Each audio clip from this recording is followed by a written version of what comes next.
Bom, estamos chegando com mais um episódio do Pode Prosear. Desde já, deixa o seu like, dá o joinha, se inscreve no canal, ative o sininho. Estamos chegando a mais um episódio, mais um convidado. A Rocha, meu amigo. Nós vamos no clima hoje. Não, mas não é música, não. Fique à vontade, roda a vinheta.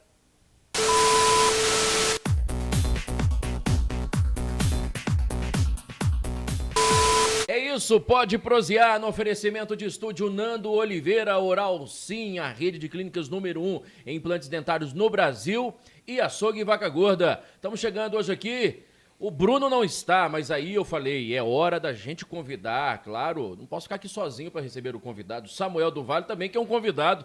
Obrigado por ter aceito o convite da gente estar aqui, para receber aqui o Arrocha aqui, ó. Augusto, um abraço a todos que nos acompanham aí no nosso podcast, um abraço, André, prazer aqui estar nesse bate-papo com vocês hoje, que eu tenho certeza que vai ser informativo e, acima de tudo, bem descontraído. Não, aqui tem história, viu, rapaz? André Rocha. Bom, nós disputamos horários em algumas situações e agora você está aí curtindo a vida, mas repaginando a vida. Nós estamos recebendo aqui o André Rocha, minha gente, que é jornalista, esteve recentemente, por alguns anos na Record, em BH, na Record Minas, saiu de lá recentemente e agora está aí na caminhada e tocando a vida, né? Tem que tocar o barco, né, André? Já que você falou de música, eu tô tocando em frente, como diz o Almir Sater e o Renato Teixeira, e com novos projetos, com uma nova perspectiva de vida. A Record, que eu trabalhei durante 14 anos... Primeiro que é um prazer estar com vocês dois, o Augusto, que eu tenho uma admiração gigantesca por ele, conheci ele lá em Belo Horizonte. Nas ruas de BH, né? Nas reportagens. E uma coisa mais legal do mundo é que o Augusto sempre foi um cara muito humilde, a gente trocava ideia, nas coletivas principalmente. Um ajudando o outro, o outro, que é fundamental, porque nós não somos, mesmo sendo de emissoras diferentes, somos amigos, precisamos um do outro. E a gente sempre teve um contato muito legal, então é um prazer estar aqui. E como diz o lema da Record, eu estou me reinventando aos poucos, viu? Né? Pois é, e se reinventar nesse momento, né, Samuel? Porque a gente vive num país de incertezas a todo momento, né? E às vezes tentar se reinventar fica complicado, né? Aí tem que ter pé no chão, cabeça no lugar, né, não? Para se reinventar? Eu acho que principalmente para a categoria do jornalismo. Aliás, é bom que se diga agora, em abril se comemora, né, o Dia do Jornalismo. Foi dia 7, né? Dia 7. E eu não sei se você já pode fazer a primeira pergunta para ele. Como é que você vê esse futuro da nossa profissão, na sua opinião? Você ficou 14 anos numa grande empresa de comunicação e muito se discute o papel do jornalista hoje, principalmente com a entrada de outras pessoas nas redes sociais, e que é muito justo e que é muito legítimo. Você tem uma opinião sobre isso? É uma coisa que sempre me angustiou muito, viu, Samuel, Augusto. Por quê? Porque eu estava na televisão, e essa televisão convencional, eu acho que ela tem um prazo de validade, não a televisão em si, mas a televisão como está posta hoje, com programação, que a pessoa assiste tudo gravado, 7 horas, 8 horas. Aquela televisão que no Brasil, o Boni, né, que foi o cara que fez, né, José Bonifácio de Oliveira Sobrinho. Então, isso me angustiava muito. E eu acho que a nossa profissão não vai acabar, mas vai ter uma transformação. Acho que a graduação de jornalismo, ela tende a desaparecer. Talvez nós tenhamos uma pós-graduação para quem quer atuar mais diretamente no jornalismo. Então, a pessoa faz uma outra coisa, depois faz uma pós-graduação. Nós já tivemos uma polêmica da questão do diploma, que hoje, né, não é necessário você ter o diploma por uma decisão do Supremo Tribunal Federal. Eu acho que o stream veio para ficar, já tem até algumas televisões. Lá em Betim, eles fizeram uma televisão que chama DIB TV, que ela é totalmente online, ela não é uma concessão pública. Você pode acessar e assistir os programas a hora que quiser. Tem o jornalismo ao vivo, que eu acho que vai prevalecer de toda forma, né? Pois é, eu acredito muito ainda no jornalismo com o seu horário da exibição e a força dele ainda. E cada vez mais regional, né? Exato. Cada vez mais regional. E tentando ter essa comunicação. Eu ainda acredito da informação. O WhatsApp todo mundo recebe. Sim. Alguma informação ou outra, mas se você quer um conteúdo mais bem apurado e com detalhes, você liga a TV ou vai, né? Depois os sites também vão atualizando, Mas eu ainda acredito, né, da TV aberta, o jornalismo, principalmente o regional, ainda muito vivo. Eu acredito demais nisso, inclusive no que você está fazendo, né, que é um podcast, que é uma tendência absurda, mas o jornalismo profissional, ele vai ter sempre a credibilidade, né? Ontem eu estava vendo uma pesquisa, na reinvenção que eu estou fazendo um curso, as pessoas dão 8% de credibilidade para as redes sociais, para o WhatsApp, e dão 43% de credibilidade para o jornalismo impresso até hoje, mesmo os jornais cada vez tendo desaparecido, né? A gente quase não tem jornal impresso. Então, eu acredito muito no jornalismo profissional e acredito muito também no jornalismo regional, porque as pessoas querem se ver identificadas. Você vê na Record Minas, por exemplo, que a gente, né, faz a cobertura principalmente da região metropolitana, é exatamente a região metropolitana que consome a Record Minas. Se você vem para Divinópolis, por exemplo, que a Record Minas é transmitida, o povo quer ver aqui, né? Se você não tiver uma equipe aqui, porque se o cara não vê alguém da referência dele circulando por aqui, ele não vai querer, assistir. Né? Talvez ela assista até por uma questão de falta de opção naquele horário. Sim. Se ele prioriza, por exemplo, o jornalismo e naquele horário, se bem que a questão do jornalismo são mais ou menos horários muito equiparados. Tá todo mundo quase no mesmo horário, né? Todo Exatamente. mundo disputa, né? É na hora do almoço e no início da noite, por exemplo. Eu costumo dizer que a gente tem que levar informação do que acontece no quintal de casa. Né? Exatamente. É isso, porque você tem que e atrair essa pessoa a consumir esse conteúdo, né? E você reinventar, porque, como eu disse, o WhatsApp já leva a informação em alguns detalhes, não totalmente apurado, né? Porque sempre tem um algo a mais, né? Sempre. Então, por isso você tem que fazer isso muito bem para depois você levar e mostrar na TV. Você vê Divinópolis, né, por exemplo, que é uma cidade grande, uma cidade que as pessoas têm uma identificação absurda pela cidade. A Record, por exemplo, não tem nem equipe aqui, o que é um absurdo, né? Na minha opinião, porque é uma cidade rica economicamente, rica culturalmente, né? Tem uma população muito grande, é a principal cidade do Centro-Oeste, né? E as pessoas aqui, a Globo tem uma afiliada forte, a Alterosa tem, as pessoas querem consumir isso, querem ver Divinópolis e não ver Belo Horizonte somente. Você consegue, de cabeça assim, de bate-pronto, mensurar quantas afiliadas tem no interior, ou pelo menos quantos escritórios montados tem? Eu sei que o Uberlândia tem, correto? A Record tem. Além de Belo Horizonte? Além de Belo Horizonte tem o Uberlândia, mas não é a Record, é a TV Paranaíba. Paraíba. É uma outra empresa. É uma outra empresa, é uma retransmissora, né? Aí você tem a Rede Mais, que é no sul de Minas, que pega todo o sul de Minas, Zona da Mata, Varginha. Que também não é Record, Varginha, a sede é em Varginha. E no norte de Minas também é Rede Mais. Então a Record Minas mesmo, ela só é transmitida diretamente para a região central, que engloba, inclusive, Divinópolis também. Ô André, foi um susto, cara, quando você entrou lá estagiário e tal, e aí fica... Porque, bom, o clichê, você tá na sua zona de conforto, você tá bem, tá ali dominando o horário e tal, pô, aí de uma hora para outra vem mudança de diretor e tal. Ô André, obrigado pelos serviços prestados. É um baque, né, cara? É um susto, né? Na hora que isso a sua mensagem de despedida no Instagram é muito bonita e sincera e profunda, mas... Convenhamos, né? É um susto danado, a gente não está preparado para essas coisas. Né? Nossa Senhora, é um susto que você perde o chão, né? Porque eu costumo dizer, eu tive 14 anos de Record e você sabe muito bem que jornalista ama o que faz e vive aquilo, né? Intensamente. Intensamente. Seus amigos. É isso, eu falo isso. É uma dedicação. É um sacerdócio. Quem entrou, não cortando a sua resposta aí, mas quem entrou no jornalismo e que continua no jornalismo, não é só por uma questão de falta de opção, não, porque gosta e tem aquilo ali. Nós vemos muitos colegas, às vezes, que tomaram outro rumo fora do jornalismo. Isso é muito comum. Muitos. Você deve conhecer, o Augusto também, eu te conheço, mas os que estão até hoje é porque tem ali um sacerdócio, uma dedicação muito grande, um amor. É uma missão. Por aí. É uma missão que a gente tem. Até arrepio isso. Porque realmente é um sacerdócio, é uma missão. Todo mundo acha que tem glamour, não tem glamour nenhum, né? A gente sabe muito bem disso. Não ganha tão bem, nada. É uma profissão que foi sendo desvalorizada ao longo do tempo. Eu estava vendo, na década de 1990, né, o jornalismo recebia um piso de 8,5 salários mínimos. Né? Hoje não dá 2. Então a gente foi só sendo desvalorizado. Então é um sacerdócio. Mas, como a gente ama aquilo, a gente se dedica intensamente. Eu fiquei durante 14 anos. Então eu não tinha nem lembrança direito da minha vida antes da Record. Os meus amigos antigos acabaram se afastando um pouco, porque você vive aquilo. Você sai, aí você quer discutir aquilo, aí 24 horas você acorda, você já vai para a notícia, você quer saber o que está acontecendo.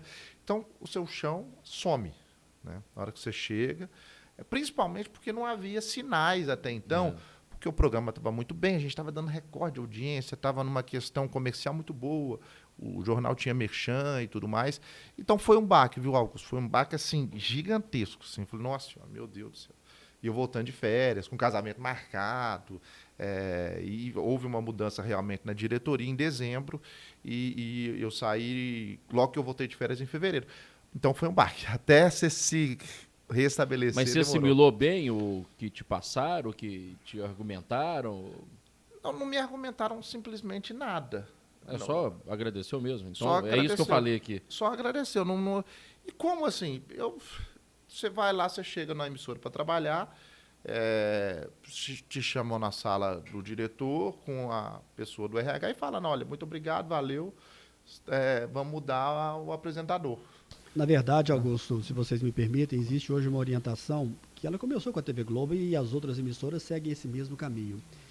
Que num momento como esse, o profissional que vai dar a notícia, ele tem que ser curto, objetivo, mas muito objetivo e pronto, finaliza ali a questão para não ter, para não delongar muito a questão. E você está fazendo aqui um resumo do que aconteceu com você, que acontece nos dias de hoje. Há um treinamento para isso, há uma orientação para isso. É uma demissão, então pronto, explica, trata com muito respeito, né, evidentemente, mas nesse momento quem está recebendo a notícia recebe de uma outra maneira de quem está dando a notícia, mas tem que ser, a orientação é para ser bem prática e objetiva. Inclusive, na hora que você tem que dar uma justificativa lá na sua rescisão, falar por decisões internas. Na verdade, ali foi realmente porque decidiu-se trocar o perfil do programa. O programa, ele era muito comentado. Eu substituí o Carlos Viana. Pois eu ia falar isso. Primeiro que você pegou uma responsabilidade tremenda, né? Era a sua primeira oportunidade de apresentar no telejornal. Eu já tinha apresentado esporadicamente, cobrindo férias. Ou seja, já tinha sinais que surgindo a oportunidade você já seria a pessoa da vez, né? Poderia ser porque quando o Carlos Viana saía de férias, eu ficava no lugar dele. Mas assim, você imagina, né? O Carlos Viana é um cara com um nome no jornalismo gigantesco. Uma retórica. Ele te convence. Eu cheguei aqui, Augusto, 2 minutinhos de conversa, você te amo. Ele vai te convencer a fazer o que ele quer, né? Então, assim, quando ele saiu para candidatar ao Senado. Eu fiquei no lugar dele, primeiro com 3 meses de experiência e depois fixo como apresentador. Mas a característica do programa de ser comentado continuou. Tanto é que a gente tinha, às vezes, 1 hora. Tem até hoje 1 hora de programa. E, na minha época, tinha dia que era 25 minutos de comentário. É muito tempo. Muito tempo. Acertar alguma coisa, né? Tudo. O assunto tem que ser muito bom, né? Tudo. E a gente era um jornal com política, com economia, com comunidade. Então chegava, né, a gente chega muito mais cedo para estudar todos os assuntos. Pois com essa mudança agora o Lair vai comentar? Não, ele não comenta. Pois agora é chamar, notapé... Agora é o MGTV dos anos 90. Lembrando que tudo isso que você está falando é ao vivo, né? Para quem está nos acompanhando ali no Pode Prosear. Tudo ao vivo. Exatamente, tudo falando ao vivo. 25 minutos, comentário de 25 minutos. O que na minha opinião, um teste de fogo, realmente. E que bom que ele seja ao vivo, né? Sim, eu amo televisão ao vivo, né, Augusto? É bom demais. Porque tá lá, o que aconteceu. Aí você passa a verdade para as pessoas. Eu chorei, já tive crise de riso. Teve um dia que você chorou, que foi com uma situação de uma família? Do que você tratava mesmo lá? Você chorou na volta comentando? Eu estava muito angustiado, assim, porque todo mundo pensa que não, mas nós não somos de ferro, né? A gente vai levando aquelas pancadas na pandemia, né? Eu morava perto da Record, então ia a pé e voltava a pé. Eu morava em Santa Teresa. Aí você via aquela cidade toda parada e o número de moradores em situação de rua aumentando. Aí você vai, né, absorvendo aquilo, absorvendo. Eu estava num momento muito sensível, assim, de tudo que estava acontecendo. Aí teve uma matéria de uma mãe de família que ela não tinha dinheiro para imprimir um currículo, para fazer um currículo. Aí ela resolveu fazer um currículo à mão e pregar nos postes do bairro dela, para sustentar a família. Ela era manicure e não tinha como trabalhar na pandemia. Aí tinha a filhinha dela, eu não aguentei, chorei naquele dia, porque Era uma carga emocional, né? A gente que sabe muito ali grande. não é um robô apresentando noticiário, né? Apesar de muita gente achar muito formal, né? Mas não tem nada disso, não tem robô, né, cara? É gente. E essa atitude do André aí mostra cada vez mais que aqueles antigos e que defendem a tese que o jornalista não deve se envolver na matéria está cada vez mais caindo por terra. Claro que evidentemente que você tem que ter o bom senso, você tem que ter o equilíbrio, mas é uma questão de sensibilidade. Mas já que você está falando dessa questão da apresentação aí ao vivo, Belo Horizonte apresenta uma característica muito diferente do interior, principalmente aqui da Divinópolis, que é o nosso meio, que é a questão de acompanhar a audiência ao vivo em tempo real. Sim. Eu tive a oportunidade de fazer 5 jogos no Campeonato Mineiro ao vivo, e evidentemente que você entra ali nos bastidores, você vê uma certa tensão e sempre tem uma pessoa que acompanha ali a questão da audiência. Como é que é essa questão do ao vivo, lembrando que nós estamos falando do horário mais nobre do jornalismo local, que é da faixa das 7 da noite. Como é que era essa questão? A minha pergunta vai ser bem direto. Tem pressão também em cima de quem apresenta, em cima de toda a equipe? Lembrando que quem apresenta, ele só carrega o budget de toda a equipe, né? Tem uma editores, cinegrafistas, editores, etc. Eu costumo falar que o apresentador, ele é só, né, uma das peças do tabuleiro. Dessa engrenagem. Ele acaba colocando o rosto lá, né? Mas o que eu falo? Eu acho o seguinte, um apresentador muito ruim, ele vai fazer cair a audiência. Agora, um apresentador regular, ele vai manter ali um apresentador bom e tal. E o apresentador é só uma das partes, né? Você tem a matéria, você vê claramente, só a Globo e a Record lá em Belo Horizonte tem o real time, né? O Ibope minuto a minuto. Então, você vê determinadas matérias caem a audiência, claramente. Né? Eu, por exemplo... O que cai de audiência? Olha, lá na Record, no nosso horário, como já tinha o Cidade Alerta antes, Minas, quando a gente repetia uma matéria do Cidade Alerta, caía inevitavelmente, principalmente se ela fosse muito próxima. Caía 2, 3 pontos. Comunidade também caía. Por incrível que pareça, na pandemia, qualquer assunto relacionado à educação, porque as pessoas estavam cansadas, caía a audiência. Entrevista coletiva de secretário de saúde, caía a audiência. Então, assim, a gente via que a importância era ser dinâmico. E o comentário, às vezes, ele fazia a audiência subir, porque as pessoas queriam se ver refletidas ali, a indignação e tudo mais. Então, por isso que a gente sempre explorou o comentário. Tanto é que o novo MG Record, agora a gente pode chamar de novo que mudou, eu sei que ele despencou a audiência porque as pessoas estavam acostumadas com o comentário. Estavam acostumadas com a opinião delas reforçada, porque a gente sabe que na comunicação as pessoas querem ter opinião reforçada. Se você gosta na época, vou falar um tempo atrás, se você era de direita, você lia Veja. Se você era de esquerda, você lia Carta Capital. Então, ali a pessoa quer a opinião dela. Né? E, então, como você acostuma, você tem uma ruptura muito grande, o povo vai sentir. Deixa eu só dar um recadinho aqui, a gente continua com o André aqui, contando esses bastidores. É muito bacana, viu? A gente trazer até para você também ter ideia como é que funciona todo esse mecanismo aí do telejornal que você acompanha e a preocupação daqueles que o fazem, né, sempre. Deixa eu dar um recado aqui para você. É hora da gente dar aquela dica para você acabar com o sofrimento. Porque eu digo sempre, gente, saúde começa pela boca. Então, eu vou trazer um recado da Oral Sim Implantes, a rede de clínicas número 1 em implantes dentários no Brasil. Aqui em Divinópolis, você de toda a região pode vir a Divinópolis para você fazer o seu tratamento. Isso, na Oral Sim Implantes. Anote o telefone aí, a primeira coisa, anote o telefone para você agendar a sua avaliação. 3112-2000, 3112-2000, ou pelo WhatsApp, né, o 998-457794.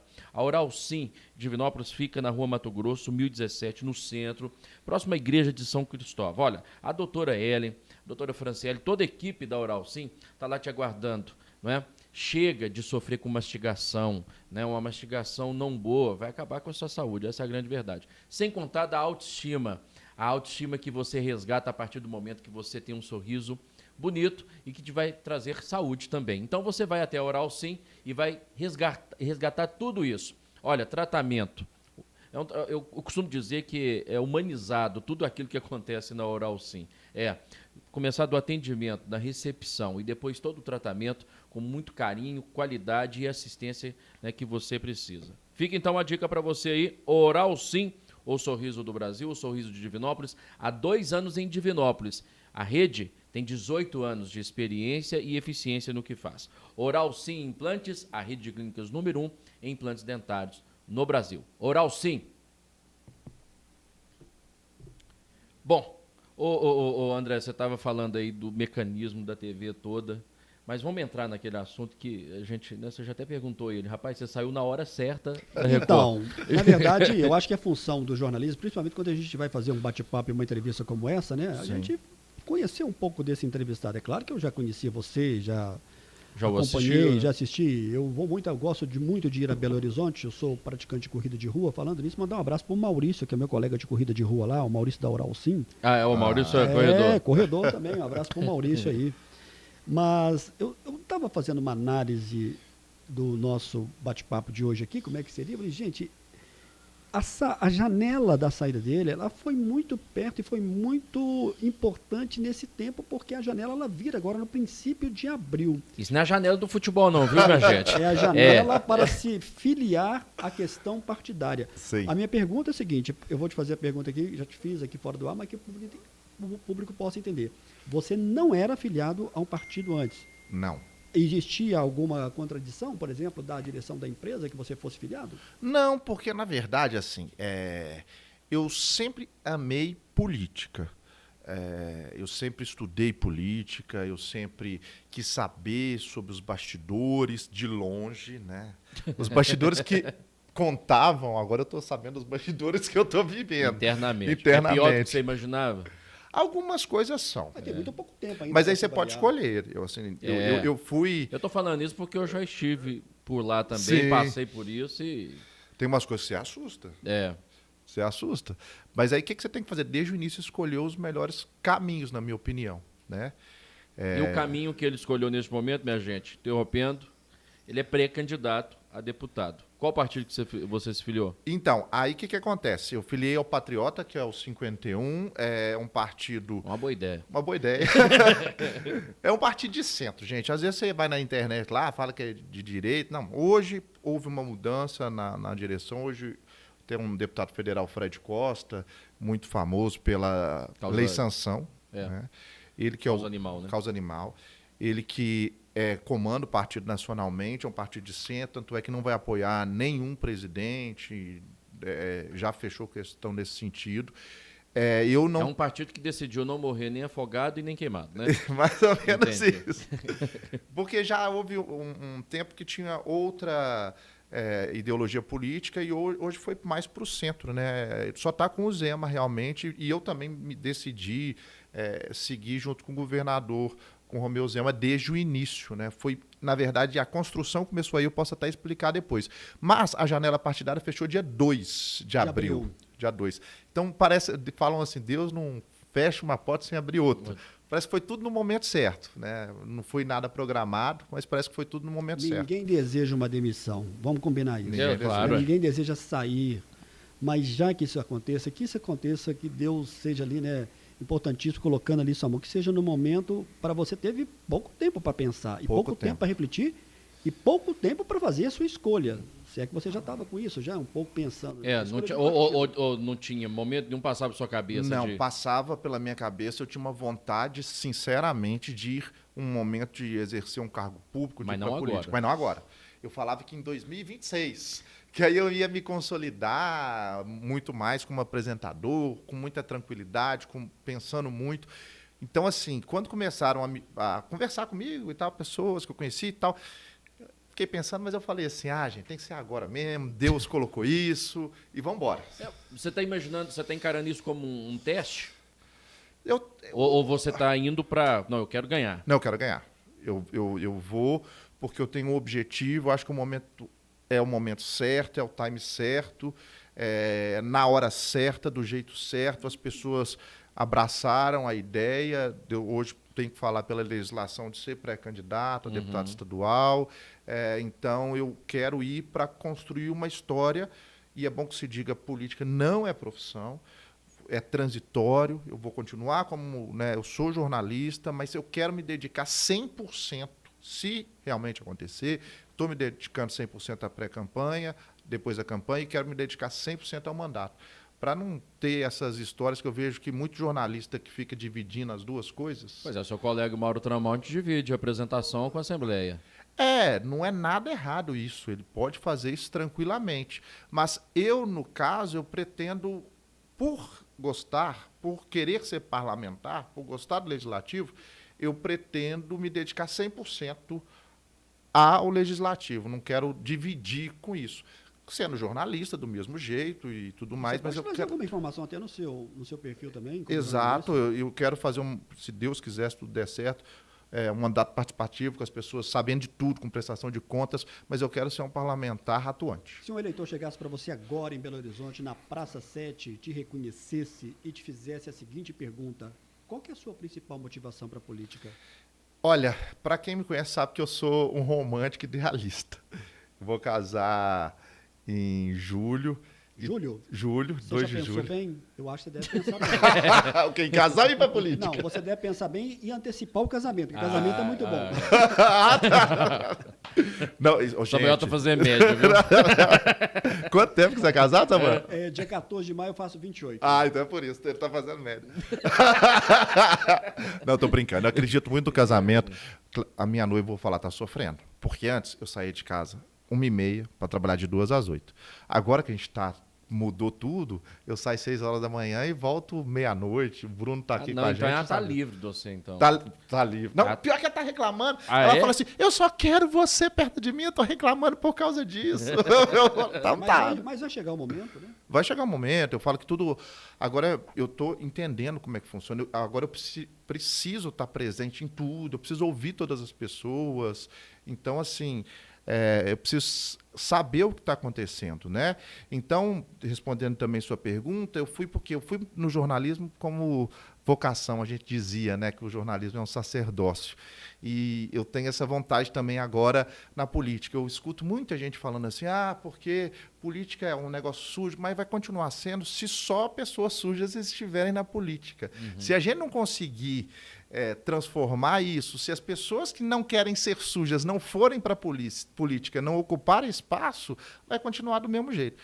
Então eu tenho um sonho, um ideal, eu acho que eu quero transformar minha realidade, meu estado, minha cidade, e é por isso que eu decidi encarar essa, e não é fácil.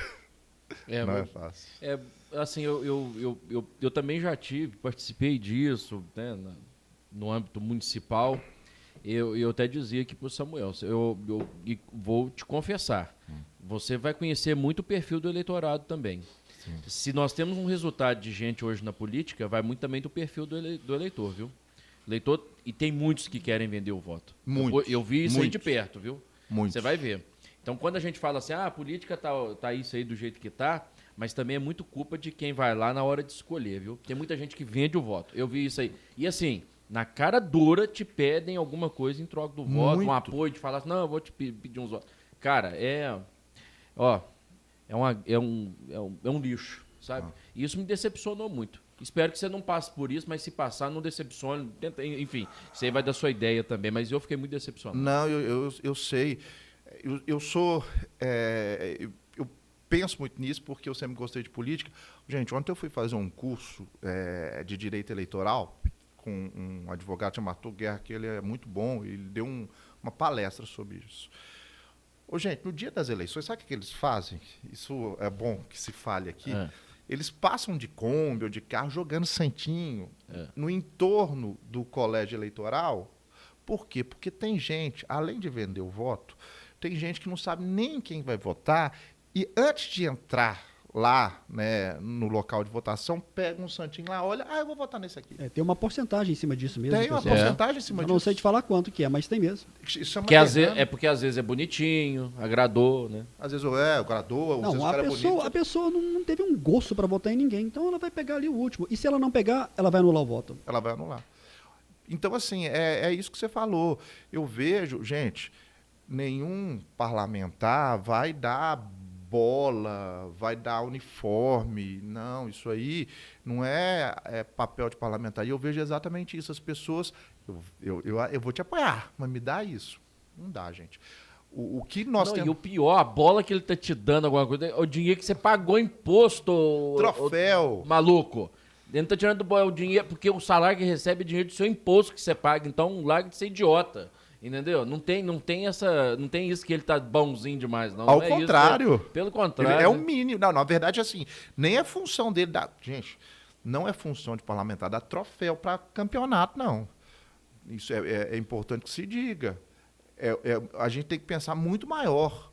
Né? O papel do parlamentar lá é legislar, é fiscalizar o executivo. É uma coisa muito maior. E é obrigação dele. Então, isso é um desafio também que a gente tem, que é de politizar as pessoas e falar para as pessoas o que é realmente o papel da política e daqueles que são representantes. Mas as pessoas estão querendo isso? Será que as pessoas estão querendo Boa isso? pergunta. Você acha, Samuel, que o povo quer politizar ou só debater política por debater? Isso Olha, aí nós temos que... um perfil do eleitorado muito diferente, né? Você tem pessoas que vão encarar a política como séria e outras não. Agora, eu estou percebendo na sua resposta, e se eu estiver errado você me corrige aqui, tem determinados candidatos que gostam de levantar uma certa bandeira para ir numa campanha eleitoral. Eu estou percebendo que você não tem uma bandeira única. A sua bandeira é uma bandeira, no geral, digamos que em defesa da comunidade como um todo e daquilo que a pessoa busca o seu direito e muitas das vezes não é alcançado. É por aí ou eu estou enganado? Não sai beijando todo mundo e abraçando, que fica ridículo isso, viu? Ninguém merece, ninguém sai beijando todo mundo toda hora, né? Ninguém é tão feliz. Não, eu tenho falado muito com as pessoas que estão me ajudando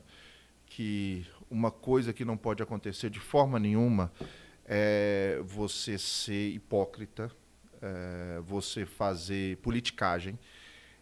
E dentro dessa questão, tem muitas pessoas que são eleitas com bandeiras. Causa animal, por Causa exemplo. animal, e é muito justo. Claro.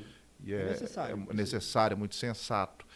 Tem gente que é Meio eleito ambiente. por meio ambiente, num determinado segmento, representantes dos empresários, representantes dos trabalhadores, dos Igrejas sindicatos, evangélicas. igreja Você católica. não tem uma bandeira, pelo que eu estou Então, percebendo. na verdade, o que eu quero é ser representante da sociedade. Dentro desse contexto de ser representante da sociedade, eu quero dizer o que é ser um representante da sociedade e o que ele pode fazer. Até para depois não sair prometendo mundos e fundos e a própria sociedade falar, ele prometeu tudo e não cumpriu. Não, você tem que falar aquilo que é possível, que um parlamentar pode fazer. Eu, particularmente, sou contra bandeiras. Eu não gosto disso, não. Eu não Essas tenho, não causas vou. Eu, particularmente, não vou. A minha bandeira, na verdade, é ser parlamentar.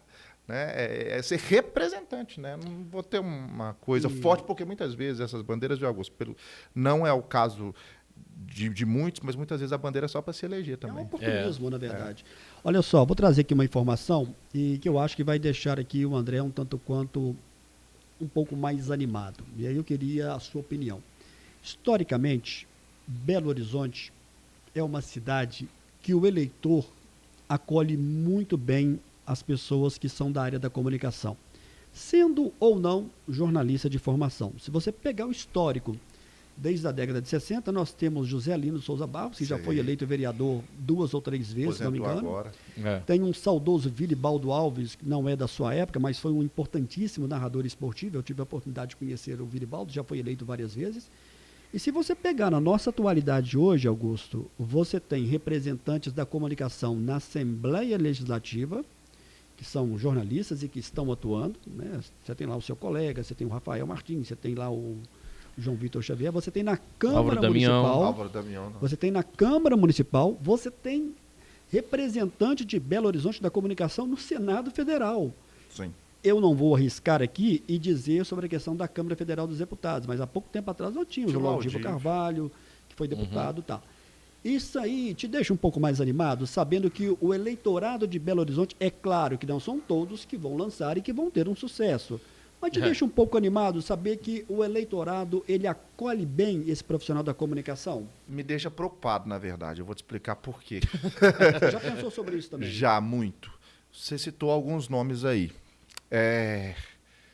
Com todo respeito a isso, primeiro, todo mundo que fala, eu vou votar em você, eu gostava de você no jornal, eu falo, não, eu quero que você vote em mim, mas eu quero, quando for o momento, né, quando eu for realmente candidato, eu quero que a pessoa saiba o que eu vou fazer.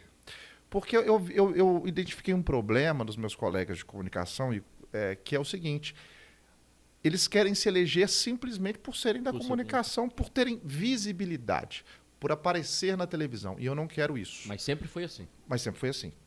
E eu acho que a gente tem que chegar e mudar paradigmas. E foi um dos motivos de eu entrar. Então, eu vejo com muita preocupação, recebo muito nas minhas redes sociais pessoas, fulano de tal me decepcionou. Fulano de tal falou que ia fazer uma coisa e fez outra. E eu identifico isso muito nos meus colegas de comunicação. Vejo, sim, com uma vantagem a questão da visibilidade, das pessoas me conhecerem, saberem do meu trabalho. Com o MG Record eu batia muito nos problemas sociais, mas isso não basta. Eu quero ter, eu quero ter algo para apresentar durante a pré-campanha, durante a campanha. Eu tenho conversei no Sindicato dos Taxistas, eles têm lá, por exemplo, no Sindicato dos Taxistas, um grupo de trabalho que leva propostas para os pré-candidatos, para que eles possam pensar nessas propostas e colocar como meta de mandato. Eu conversei com o pessoal dos motoristas autônomos, os entregadores, os entregadores. Então, eu quero, na verdade, não quero ser que as pessoas confiem em mim porque eu sou jornalista, porque eu apareço na televisão. Eu quero ter uma campanha embasada, com meta, conversando com todos os segmentos da sociedade, sabendo o que é preciso fazer, conversando com meus colegas jornalistas, que é uma classe tão mal representada, um sindicato tão fraco, não só pelo sindicato, mas por tudo que aconteceu nos últimos anos. Então, eu tenho preocupação nessa questão, porque, infelizmente, eu não vejo hoje, eu não posso falar que nenhum colega meu teve um grande mandato. Teve um mandato que a sociedade abraçou. Eu vejo que colegas meus tiveram uma votação muito expressiva, mas parou nisso aí. Então, assim, eu quero fazer uma coisa diferente, eu quero ter... Não preciso nem ter uma votação expressiva, quero ter, mas eu quero ter um mandato que as pessoas abracem. O mandato é que tem que ser expressivo. O mandato é que tem que ser expressivo. Então, assim, ao mesmo tempo que eu sei que é importante a visibilidade, eu sei que eu tenho um desafio de fazer diferente do que fizeram até agora. E, como eu disse, eu não vejo ninguém, com todo respeito, que tenha feito um grande mandato. Então, você tem 2 desafios. Primeiro, a eleição, e depois da eleição, fazer um mandato diferenciado de todos os outros. Exato. Por isso que eu falei que eu quero me dedicar 100%. Por isso que eu falei que eu quero buscar uma equipe, que é importante, gente, só falar sobre isso. A equipe de gabinete ela é muito importante, tem que ser uma equipe técnica. Porque muitas vezes eu vejo que as pessoas fazem acordos antes da eleição e aí você fica com o mandato aqui, ó. Você nem tem seu mandato na mão. Você já mexeu, né, Augusto? Sabe disso. Então, é preciso que você tenha liberdade de ter técnicos do seu lado. Cara que vai mexer com a questão jurídica tem que ser um bom advogado. O cara que vai mexer com a questão política tem que ser alguém que entende. Comunidade tem que ser alguém que entende. Só se você tiver uma boa equipe, você vai ter um bom mandato. Então, eu quero pensar nisso tudo para fazer diferente do que fizeram até agora. Deixa eu dar mais um recado aqui. Nós vamos voltar nesse assunto aqui. Eu quero jogar vou jogar uma pimenta nessa conversa aí. Porque sonhar, né, não custa nada, mas tem outros desafios. Eu quero saber da sua opinião a respeito disso. Deixa eu dar um recado aqui do Açougue Vaca Gorda. O André hoje vai voltar para BH com um produto do Açougue Vaca Gorda. Sim, produtos com alto padrão de qualidade. O Samuel já conhece o Açougue Vaca Gorda, só compra lá. Segunda a sábado, de 6h30 às 8h30 da noite. Domingos e feriados, de 6h30 da manhã a 1 da tarde. Domingo, meio-dia. Te chamaram para um churrasco. Onde que eu vou passar? Açougue Vaca Gorda. Sempre lá. Carnes selecionadas. Sem contar o rebanho próprio do Açougue Vaca Gorda. Eu só compro lá. Não é porque é apoiador nosso aqui, não. Aliás, eu acho que foi graças a eu comprar tantas vezes lá que o Rigner falou, eu vou te apoiar. Então, muito obrigado e vou continuar comprando lá. Gente, você tá doido? Você já ouviu falar do gado Angus? Lá tem carne. Tem Nelore, tem Angus. Aí você escolhe, fica à vontade. Sem contar que você encontra também frangos, né? Carnes de porco também, você encontra lá. Sem contar os cortes selecionados. Sabe aquele corte top, lindo, maravilhoso? Que fica bonito na churrasqueira? Você vai encontrar lá. Açougue Vaca Gorda fica na Avenida Paraná, 1980. Se você quiser ligar e fazer a sua encomenda, 3216-3317. Você liga lá, faz a sua encomenda. Mas eu vou te falar uma coisa, vai passear no Açougue Vaca Gorda. A loja está nova, espaço lindo, uma verdadeira boutique da carne. André, você vai adorar da carne. Eu quero provar. Eu amo carne, viu? É nóis. Açougue e Vaca Gorda, produtos com alto padrão de qualidade. A gente gosta, é assim. Açougue, Vaca Gorda. Ó, eu tô vendo aqui, Samuel, o André, eu também tinha essa visão, assim, mas, não, porque a gente tem que fazer, lutar e tal, né? Isso aí é no âmbito municipal, porque você tá ali, né, mais local, porque a bomba sempre estoura no colo do prefeito, do vereador, que tem um contato com o povo. As pessoas estão mais próximas. É, mais próximo. Mas eu vejo o seguinte, quando você fala dessa coisa, que você não vai abraçar bandeiras, e aí tem um monte de gente que se preocupa com essas bandeiras, com grupos, isso aqui é o como todo. Sim. Você acha que não passou da hora de todo mundo deixar bandeiras, reformular esse país, fazer com que a gente tenha uma reforma administrativa, política, porque aí a gente colocando isso em ordem, você consegue atender todo mundo ao mesmo tempo, você fazer com que o taxista possa ter um combustível mais barato, né? Que todo mundo vai sair ganhando, que o dono da padaria não vai comprar um trigo muito caro. Acho que é preciso fazer essa reforma primeiro, para depois se preocupar com... O povo tem que parar de esquecer neste momento se tem banheiro para homem, mulher, para tudo misturado. Tem coisa muito mais importante.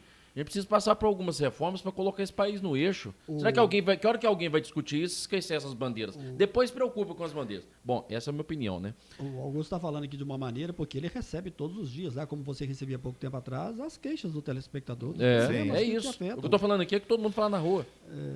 Soa até como um certo desabafo que você está falando aí. É porque, na verdade, você defender bandeiras específicas é uma coisa muito mais fácil.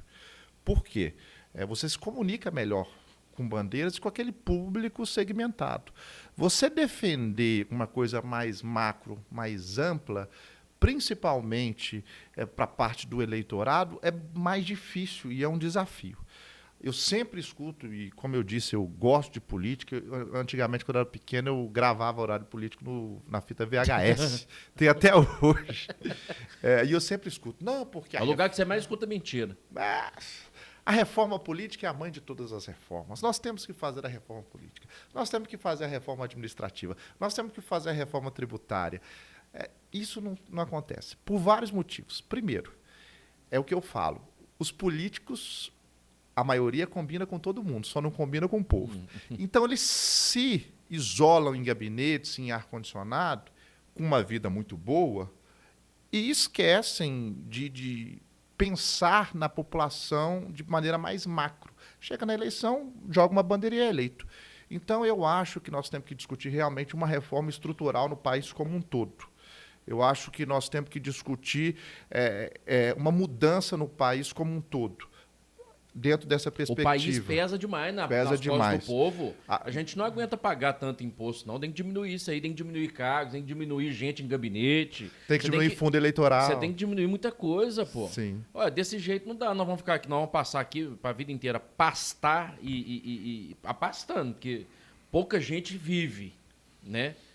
E como você mesmo disse aí, os políticos se combinam, né? Eles entram no acordo, só esquece de combinar com o povo. Eles entram tanto em acordo que hoje você vê Lula e Alckmin junto. Né? sempre num acordo. O que você achou disso? Eu quero saber a sua opinião, porque é o assunto do momento. Ontem, né, no PSB. Eu acho que, assim, não só eles, mas eu acho que muitas vezes o pensamento ele é apenas estratégico. No caso do Lula e Alckmin, o Alckmin vai trazer para o Lula um eleitorado que ele não teria, principalmente em São Paulo, que é o estado com o maior número de eleitores do país. Ele vai trazer uma classe média conservadora que o Lula não teria e que o Alckmin tem nas mãos, foi governador de São Paulo 4 vezes. Então, ali foi aquela coisa que a gente fala do Maquiavel, os fins justificam os meios. Né? Então, foi uma maneira de ganhar a eleição. A verdade é essa. O Lula fez isso com José Alencar em 2002, com toda aquela maquiagem do Duda Mendonça, e agora vai fazer novamente. O Lula, ele é muito pragmático. Mas aquilo aconteceu numa época que as redes sociais não tinham sua força, né? Sim. Aliás, elas não existiam, né? A internet não estava aí bombando naquela época, né? Então não tinha os meios de comunicação alternativo, né? Por exemplo, num canal no YouTube que se debate outros assuntos, Você não tinha isso para poder, às vezes, chamar a atenção do eleitorado, você né? pensar que em 2002, por exemplo, você viu um Lula que um líder sindical vai ter do seu lado um dos maiores empresários do país, como foi José de Alencar.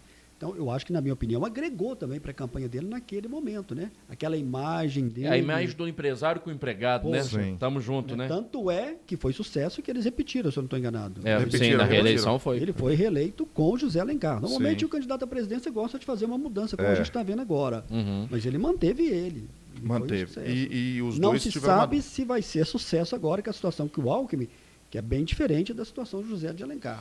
José de Alencar não tinha sido candidato ainda. O Lula e Alckmin foram adversários, né? Não vou falar inimigo, mas se atacaram, né? E agora muda o discurso, você acha que vai convencer? Eu acho que com esse pragmatismo que o Lula tem de pensar em o que vai ganhar a eleição, ele deve ter alguma coisa em mente na cabeça para fazer essa aliança, sabendo que as redes sociais já estão bombando aí do Alckmin detonando o Lula e tal, do Lula detonando o Alckmin e tudo mais. Eles devem ter uma estratégia de Print comunicação, eterno, né? de falar assim, porque nós amadurecemos e agora nós estamos em prol do Brasil pela democracia e tudo mais. Mas você acha que o povo hoje engole isso? Ou o eleitor mudou? Eu acho que... O pouco que você já está andando, você acha que a galera tem mudado um pouco? Eu acho que o problema de nós vivermos nessa polarização é que a gente não tem eleitor, a gente tem torcida. O Lula tem uma torcida gigante. E é válido, gente. Quem acredita no Lula, no Bolsonaro, tem seus motivos, é válido. Não estou falando nem mal nem de um nem de outro. Nem tomei partido nesse sentido. Mas eu acho que essa torcida, esses eleitores já estão consolidados. Né? Ele quer pegar um eleitor que não está consolidado. Esses não vão mudar. 30% do eleitorado vai votar no Lula. Não vai mudar.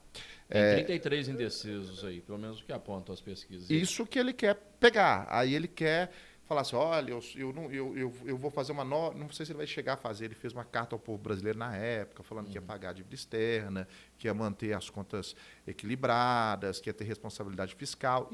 Tudo isso vai acontecer novamente. Eu acho que vai depender muito da condução de comunicação da eleição dos dois, do Lula e do Bolsonaro, porque a polarização vai ficar, não vai ter terceira via. Assim como vai depender de quem realmente vai ser o vice do Bolsonaro e tudo mais. Mas eu acho que... Mas andou se queimando nos últimos dias, não? Você não acha, não?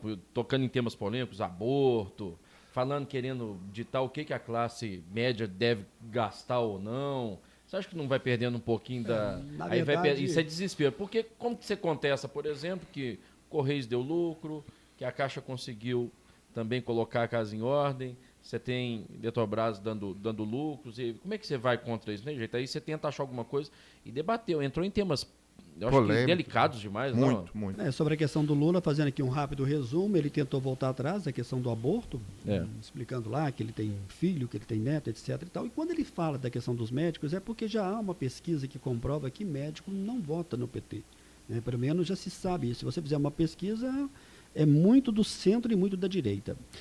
Mas eu queria falar nessa questão que você fala da campanha, né? E a legislação eleitoral ela nos permite agora abordar e apresentar, e você se apresentar também como um pré-candidato. Você está falando que você está saindo às 6 horas da manhã, chegando já bem tarde, quase de madrugada trabalhando.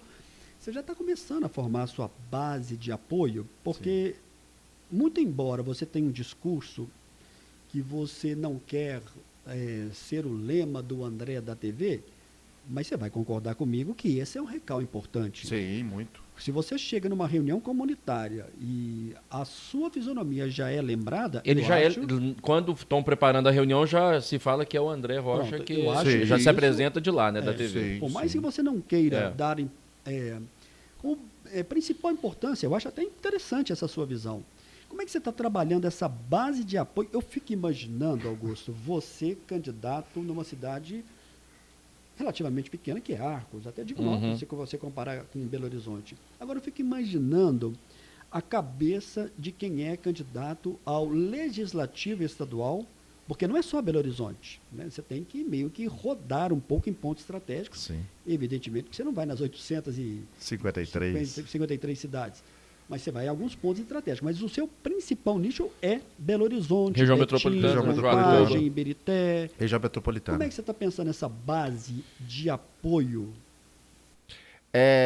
Eu, como há muito tempo gosto de política, conheço muitas pessoas ligadas, que conhecem de política. Então, eu tenho montado essa base de apoio com pessoas que eu confio, que eu conheço, que entendem. Essa palavra até é difícil falar, mas que realmente são comprovadamente honestas, que nunca tiveram problema com nada, porque a gente sabe que nesse meio político um monte de gente já teve. E ela vem muito do comunitário também? Eu quero, dentro dessa perspectiva de que eu não quero... a visibilidade eu não descarto ela, eu acho ela importante. Eu só não quero que ela seja o primordial. Eu quero que a visibilidade seja um meio de eu levar aquilo que eu quero fazer. No André porque ele era o homem lá do jornal. Do jornal, Ah, porque ele batia nos políticos, falava mal. Porque falar mal, gente... Falar não, mal. na internet tá cheio de gente falando mal, né? Tem um problema agora que o cara vai lá falar mal de tudo, e a solução?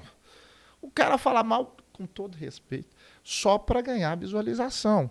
Eu acho importante você mostrar o problema, e vou fazer isso como jornalista também, eu quero fazer. Eu falei, não, eu quero fazer nas minhas redes sociais, que hoje é um meio de eu mostrar. Eu quero ir, eu falei que eu vou lá em Ribeirão das Neves, mostrar uma LMG lá que é toda... Isso é interessante, mas e aí? O que nós vamos fazer para resolver? Porque você só lá apontar o problema, começar a gritar lá, isso é só para ganhar voto, com todo respeito.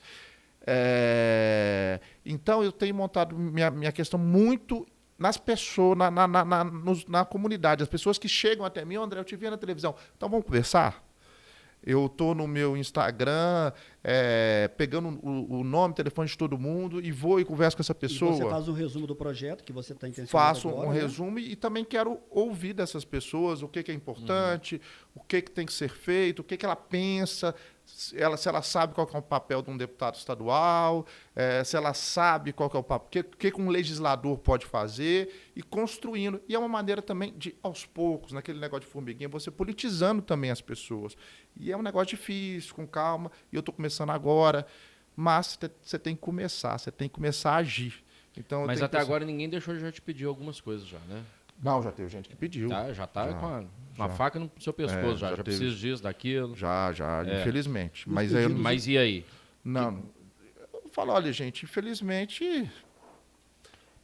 O que eu fiz, por exemplo? Até a gente citou antes do ar, coisas que eu acredito, eu até faço nas minhas redes sociais. Por exemplo, eu tenho frequentado a Igreja Batista Central do Luxemburgo, e eles estão com um projeto interessante, que eles vão trazer famílias ucranianas refugiadas. Isso não tem nem nada a ver com política, até foi uma questão, porque é ucraniano, nem é brasileiro e tal. Aí eu vi que o projeto era legal, eles vão deixar famílias aqui durante um ano, vivendo numa casa boa, com roupa boa. Eu fui lá na minha rede social e fiz.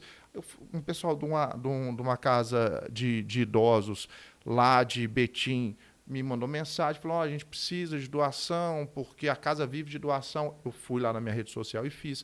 Então, obviamente que essas coisas que a gente pode ajudar, que são legais, agrega muito, que agrega. Você tem que usar também a sua força como comunicador que ganhou prestígio e tal. Sim, isso sim. não tem mal algum, né? Exatamente. Você só não pode usar isso aí como falar, não, isso aqui, nossa, tá dando certo, agora eu vou... não. Todo mundo que te pedir, você vai lá e fala, não, porque vai me ajudar. Acho que as coisas precisam ser também, ser mais de forma natural.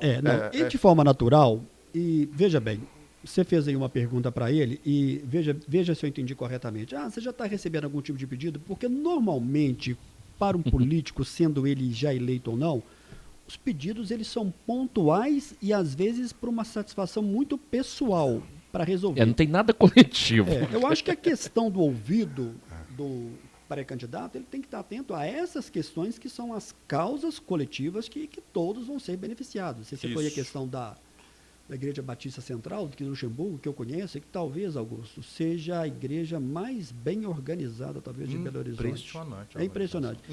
Independente do seu credo religioso, se você tiver uma oportunidade, faça uma visita e você, ao chegar, você já vai notar o ambiente, né? Eu já estive lá algumas vezes com a minha mulher, tenho um primo que é de lá, o Bira Margarete, e é realmente algo, você vê algo de seriedade. Você citou aí a outra entidade que eu não conheço, mas que também deve ser algo de muita relevância e de muita seriedade. Você vai agregar para esses eventos, Mas, de uma certa forma, também, eles vão ver o seu engajamento também nessa causa social. Né? Você falou da Igreja Batista Central. Luxemburgo. Do Luxemburgo. É um bairro nobre também ali, né? Mas vão pessoas de todas as classes sociais. É o pastor Paulo Mazzoni. O João Leite é de lá ainda? Eu vi lá o João Leite numa determinada vez que eu fui lá em 2017. Ele é histórico, né, da Igreja Batista Central. Minha noiva começou a frequentar lá, principalmente durante a pandemia. Eu fui lá e eu me encantei, na verdade, lá pela organização, pelo ambiente, que você vê que é um ambiente bom, pelo Paulo Mazzoni, que é o pastor, você vê ali que existe fé. O que eu falo sempre, eu tenho uma fé racional. Então, você vê que ali existe o estudo da Bíblia. Tudo é baseado no estudo da Bíblia. Então, eu gostei muito da Igreja Batista Central e comecei a frequentar lá. Eu prometi para minha noiva que eu vou todos os domingos. E tenho gostado realmente. Mas você... Qual a sua religião? Hoje... Você é batizado na Igreja Católica? Não, eu sou batizado na Igreja Católica. Minha família toda é assim, católica. Minha avó é de Mariana, uma cidade extremamente católica. Mas hoje eu tenho ido muito na Igreja Batista e é a que eu tenho mais me identificado. Comprei até uma Bíblia, tenho lido. Porque é legal, você vai lá nos cultos, eles falam, né, versículos, pedem para você abrir, fazem um estudo, você vai entendendo as coisas. E é por esse lado que eu quero seguir. Eu quero entender a palavra de Jesus, de Deus, e seguir nesse sentido, de uma maneira racional. Né, e que tenha sentido para mim. Né? Então, hoje eu tenho frequentado a Igreja Batista Central e me considero que estou no caminho certo. André, a gente entrou num assunto aqui um pouquinho mais cedo dos colegas dele, né? Principalmente. A Record tem a gente nota no país inteiro muitos apresentadores, pessoal que está lá aparecendo, às vezes até bispos, né? Que estão na lida da política. Isso é uma coisa deles mesmo, eles gostam dessa... Porque já começou com Crivella, né? Faz parte mesmo, assim, talvez até a ideia deles é de ter isso mesmo, de terem seus comunicadores ligados à política, mas... eu acho que é por representação mesmo. Eu acho que eles têm, obviamente, igual o João Leite, por exemplo, que ele é um representante da Igreja Batista Central.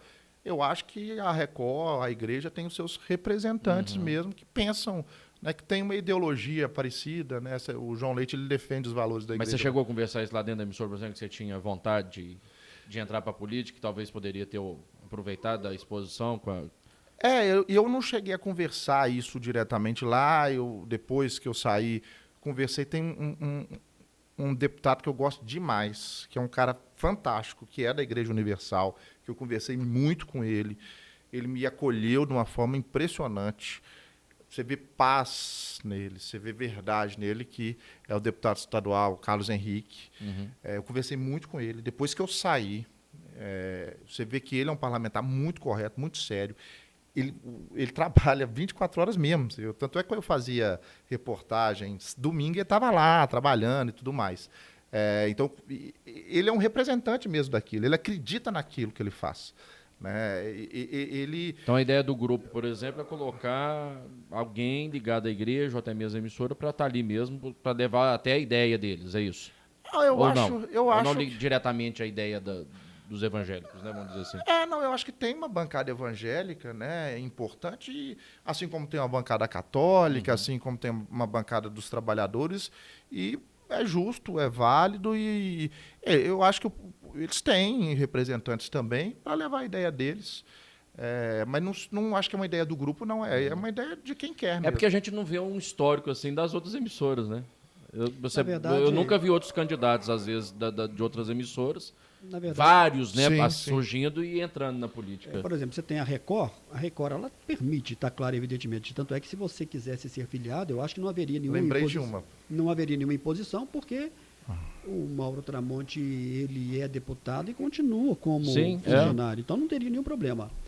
Eu não sei hoje, né, que eu já me desliguei já há bastante tempo, mas a TV Globo ela não aceita de forma nenhuma e ela deixa muito explícito, se você se filiar a algum partido, você tem que comunicar à direção, porque eu repito, não sei como está a situação hoje. Né? Mas deve prevalecer, prevalece certamente. Mas se você quer ser candidato, é um direito que você tem. Vou citar aqui um exemplo de um colega nosso, jornalista de Araxá, que era lá, me esqueci o nome dele agora, que era repórter do MGTV, e não quis mais. O Rafael, não sei o sobrenome dele agora. E foi agora, Ele é vereador. Segundo mandato já. Então tem que desligar. Qual que você lembrou aqui? Não, lembrei da Itatiaia. A Itatiaia permite muito e assim... Fazem questão. A Itatiaia, por exemplo, você tem lá o João Vitor Xavier, que é vice-presidente, é deputado estadual, um cara muito íntegro também, na minha opinião. Eu até tive com ele, conversei com ele sobre a questão da Itatiaia, nada sobre política, não. Nunca tive conversa com ele sobre política. Porque eu pedi até para o Eduardo Costa, que é apresentador do MG no Ar, logo que eu saí da Record, Eduardo, você que é da Itatiaia lá, consegue uma entrevista para mim. E aí ele conseguiu, com o João Vitor Xavier, uma entrevista que foi... Eu não tinha decidido ainda ser pré-candidato, estava em dúvida. O Eduardo vai sair? Eu acho que não sei. Não vai? Eu acho que não, porque eu não sei se ele está afiliado a um partido, sinceramente. E como já acabou a janela dia 2, eu não sei se eles... mas eu acho que esse ano não vai sair. Mas não sei, sinceramente, não sei mesmo. Eu estava falando aqui com o Samuel antes de você chegar. Falei, gente, o Eduardo, sou um grande admirador do profissional, né? Eu Tudo também, que esse cara faz, assim, é uma referência pra gente. Sim, né? nossa. E o cara que me acolheu muito, inclusive. Você teve a oportunidade de trabalhar ali, né? Conviver, mas de forma direta. Eu, quando estive lá, uma certa vez, tive a oportunidade de participar de um almoço empresarial, ele estava lá cobrindo, depois que a gente acabou de gravar. Eu achei de uma gentileza, na hora que a gente foi gravar, ele falou assim, pode começar você. Eu falei, pô, eu vou fazer a primeira pergunta aqui. Eu esqueci quem que era o entrevistado, mas era do alto escalão aí de empresários, enfim. Eu falei, que isso, Eduardo, não pode comer, não, fica à vontade. E me deu a oportunidade, depois que a gente acabou a entrevista, eu falei assim, Eduardo, agora só um minutinho, agora eu vou tietar, tem como a gente tirar uma foto aqui? Te admiro muito e tal. Mas eu estava dizendo aqui pro Samuel, ele construiu uma carreira, uma história, e agora que o Eduardo, eu acho que é um cara que gosta muito de curtir a vida, gosta, né? Ele tem, eu acho que ele tem muito disso. Entrar pra política e do jeito que tá aí, você acha que... Eu acho que ele quer mais descansar. Ele vai lá no apresentar de manhã o MG no Ar, depois vai pra Itatiaia, e do almoço pra tarde... Fica à vontade. Chinelão e vai curtir a casa. Vai curtir casa. Só falar não vou aguentar. O Eduardo Costa já falou várias vezes que já foi convidado várias vezes, não é de agora, já há bastante tempo atrás, e nunca se encantou com isso. Eu fiquei pensando, ele vai se encantar agora aos 65 anos de idade? Pois é, mas aí chama naquilo que você falou, talvez pela visibilidade, é o cara para puxar voto, entendeu? Eu acho que os partidos sempre utilizaram das pessoas na comunicação pela visibilidade, a credibilidade com o ouvinte, telespectador, com o público de forma geral, para poder falar assim, traz esse cara para cá que ele vai fazer crescer o partido. Claro. Aí é uma aposta. Foi o que eu disse aqui para o André, porque historicamente Belo Horizonte é uma cidade diferente. Você está citando aí um exemplo?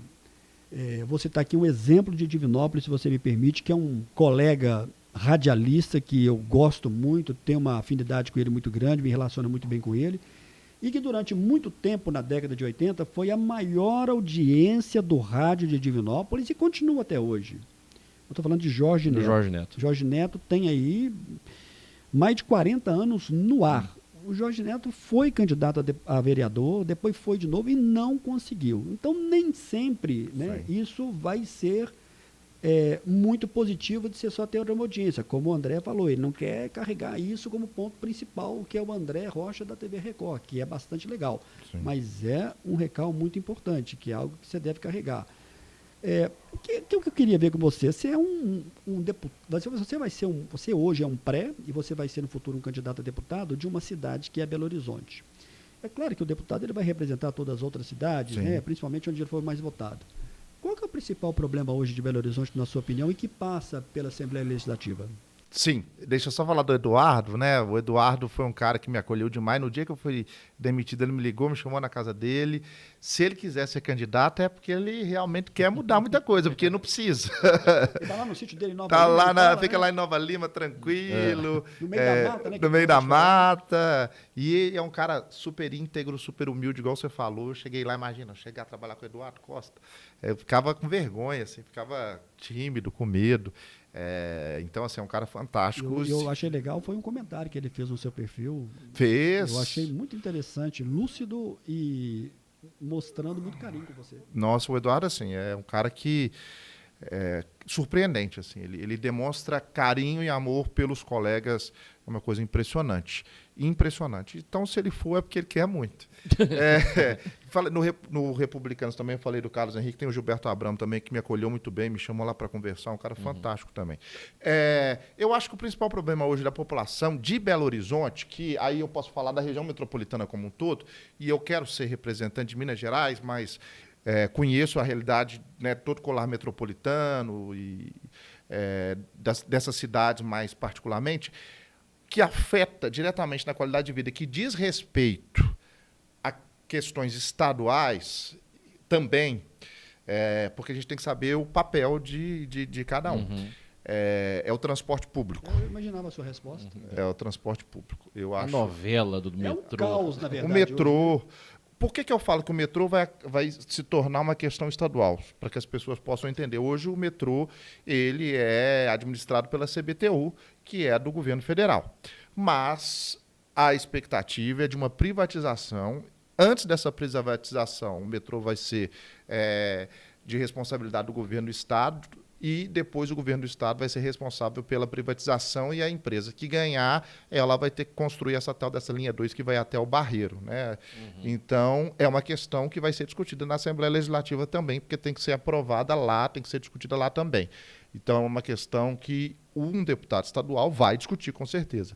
A questão do transporte público metropolitano, né, porque a questão de Belo Horizonte é a Câmara dos Vereadores, é o Executivo Municipal, também precisa ser discutida na Assembleia Legislativa. Né? As pessoas que pegam ônibus em Belo Horizonte para Ribeirão das Neves, Esmeraldas, Betim, Contagem, Sabará, Santa Luzia. Um metrô bem estruturado resolveria tudo isso, né? Um trem, né? O trem. Você pega um metrô... Dá para vir aqui até em Joatuba. Até em Joatuba, né? Se você for pensar realmente na dimensão do país, até Divinópolis. Né? Nos Estados Unidos, eu nunca fui, mas conheço...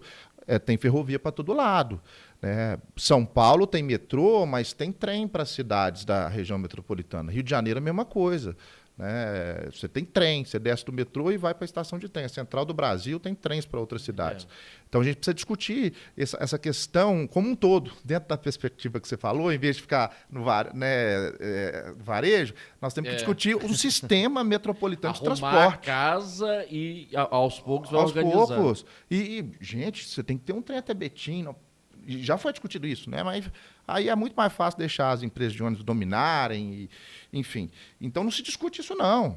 A não ser quando Mas vem. essa pressão vai continuar? Tem que continuar. Até porque muitas dessas cidades que você citou e que fazem parte do colar são consideradas cidades dormitórios. Sim, e que dependem de Belo Horizonte para uma vida... Ribeirão das Neves, por exemplo, você vai na Rio Grande do Sul para pegar ônibus, o ônibus todo dia lotado. Né? Aí o pessoal vai para o transporte clandestino, como é que você fala para não ir?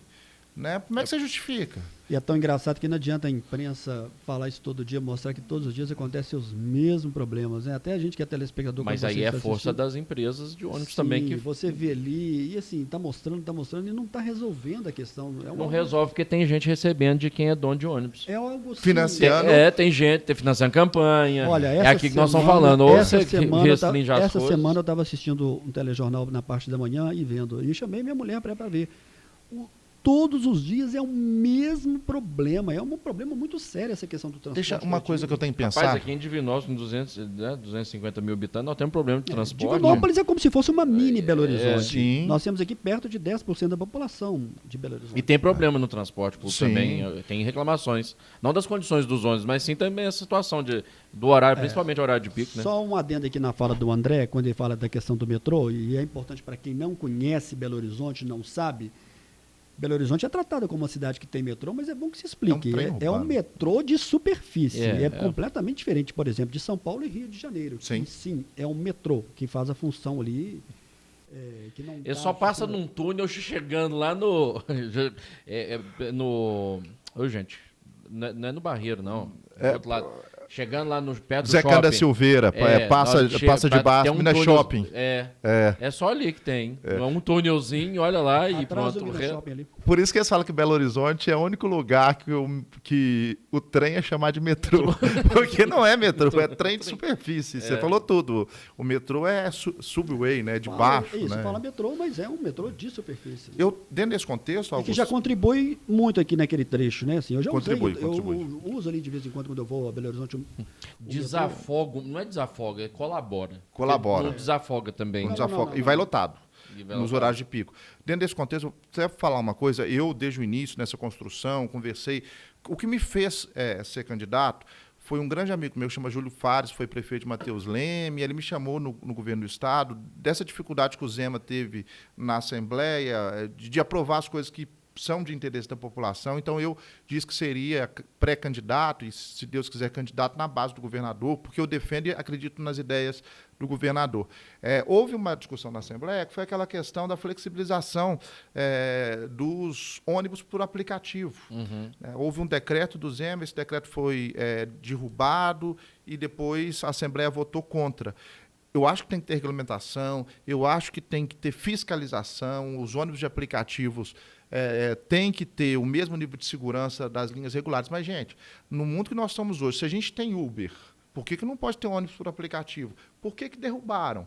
Porque por causa do lobby das grandes empresas, infelizmente. Lembrando que Porque a turma do aplicativo não foi lá dar alguma coisa. Lembrando que os ônibus hoje estão funcionando mediante a uma medida liminar, correto? Exatamente. Divinópolis que você tem, Belo Horizonte, São Paulo e outras cidades aqui, tranquilamente. Por que não pensa em fazer, em flexibilizar a licitação nas cidades também, né? Então você Ficar no meio de 6. Então você já tem uma opinião formada sobre essa questão. Sim. E se depender do voto do futuro deputado estadual André Rocha, você, de primeiro plano, sim, você pensa que seria algo muito positivo para a comunidade. É preciso flexibilizar, sim, é preciso que a gente tenha uma ampliação do número de empresas e, sim, os aplicativos têm que ter direito. Antes do Augusto aqui fazer mais um comentário, eu senti uma pressão muito violenta naquele dia da votação, né? Assim, das empresas, por exemplo, não...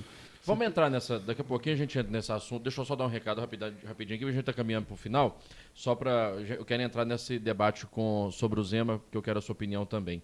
Deixa eu dar um recado para você aqui, na hora de fazer o book fotográfico, registrar os seus momentos mais felizes, você vai procurar o Nando Oliveira, você de Divinópolis e toda a região. A galera que está acompanhando a gente aí, os amigos do André, a galera aí da região metropolitana, né, o André que manda. Se ele não for deputado, vai ser futuro prefeito de Joatuba. A turma de Joatuba vai vir aqui procurar o Nando Oliveira em Divinópolis para registrar as festas de aniversário de 15 anos, formaturas, gestantes. Quer fazer aquele book de gestantes? Não perca tempo. Então, procure fotógrafo.nando, fica no edifício Costa Rangel, sala 912, nono andar, tá bom? Ou você também pode encontrar o Nando na internet. nandooliveirastudio.com é o site com todo o portfólio dele, para você ter uma ideia do trabalho fantástico que ele faz. E no Instagram, fotógrafo.nando. Lembrando também que junto aí ao estúdio Nando Oliveira, diplomata formaturas. Estúdio Nando Oliveira.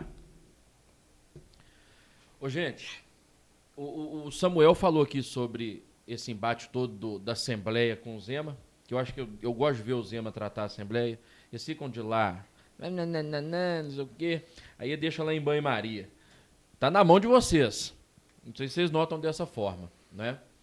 E agora veio um embate mais pesado. Infelizmente, sindicatos fortes, com a oposição, debatendo o reajuste das forças de segurança e educação dos servidores de forma geral, e do lado de cá ele já vetou e falou, o que eu tenho para dar neste momento 10%. São os 10%, não vou ser louco e meter os pés pelas mãos, e eu acho que ele é racional e pensa muito bem neste momento, né?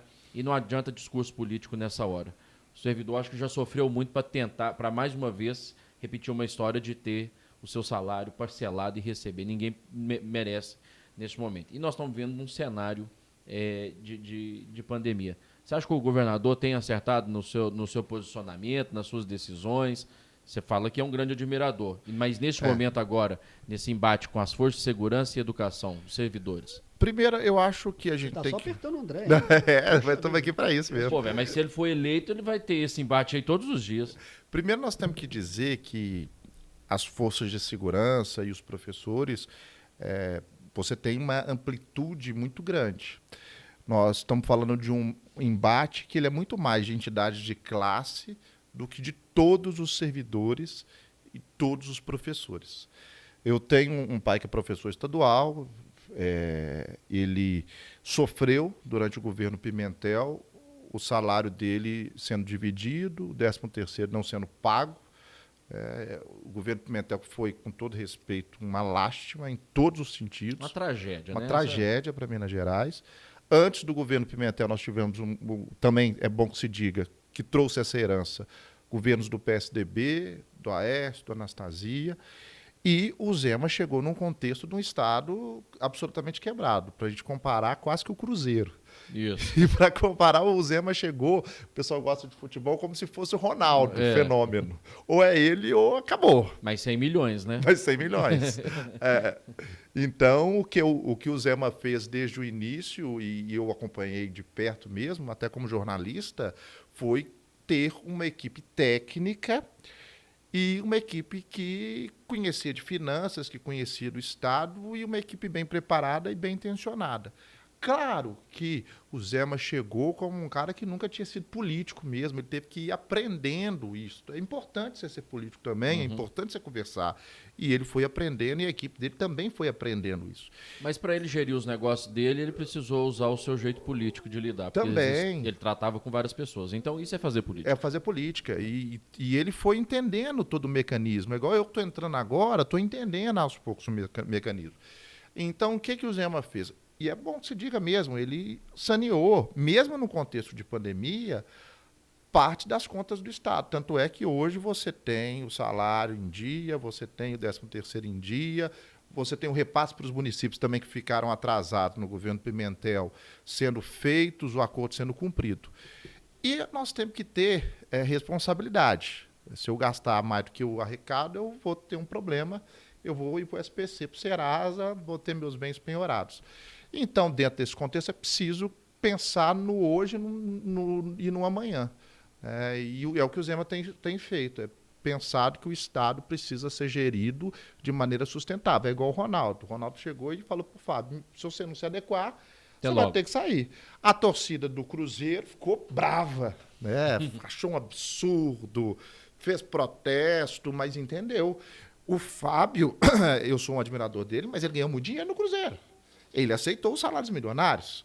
Né? Então, assim, para você sanear, você tem que ter, infelizmente, que fazer escolhas. Governar é fazer escolhas. Né? E o Ronaldo está fazendo isso no Cruzeiro, reduziu a folha de pagamento. E é o que o Zema fez. Então, eu acho que ele está em todo um patamar correto, pensando no futuro. E não pensando nas eleições de outubro. Que muitos estão pensando. Né? E esse é o seu pensamento também? É o meu pensamento. Eu acho que a gente tem que...